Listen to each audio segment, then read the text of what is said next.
Listen, he's taken this Premier League by storm. As soon as he took over and I was playing against some of his teams, they were faster, more durable. They never got injured. They were just beasts, all of them. They were all 6'4", and they just trampled all over him. He really, I think he made everyone sit up and take note that football has gone into a new era. Now you've got to start getting your supplements and your nutrition and all these things right. And I think he mentioned it himself. Nothing's permanent, and I think he wishes it was because he was the king for a few years, and then everyone's caught up, and certainly gone past now. So he's finding it more difficult, you think, season on season?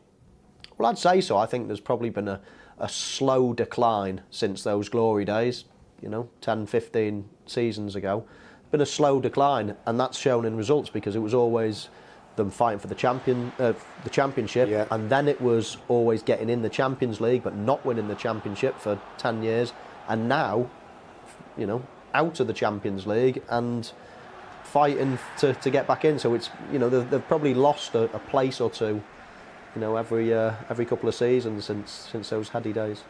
He's set a new record today. He's played 45 different oppositions. He's had 45 different opposing teams in his time in the Premier League. He's beaten every single one of them. 45 different teams he's beaten.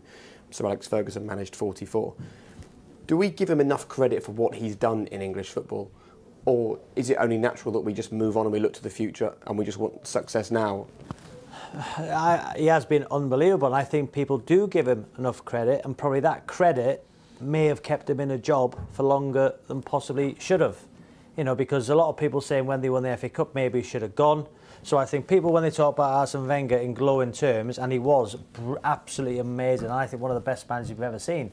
But because he won the Premier League, and that team I played against and Michael played against was the best, the invincible team, when he had Petit, Vieira, all these players in the side, the credit he's built up from those years, I believe that's why he's still in a job today. Because this Arsenal side now, I believe, are miles away from winning the Premier League.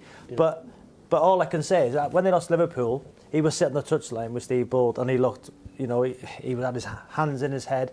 But the reaction since then, the Chelsea game away, that was the big one. And they've won since that Liverpool game. They've won 6 and drew 1. And it was a draw at Chelsea. I thought, do you know what? The players have shown a reaction to the manager, so they must still be fighting for him, must still be playing for him. So after that Liverpool defeat, won 6 and drew at Chelsea. And I think fair play to him.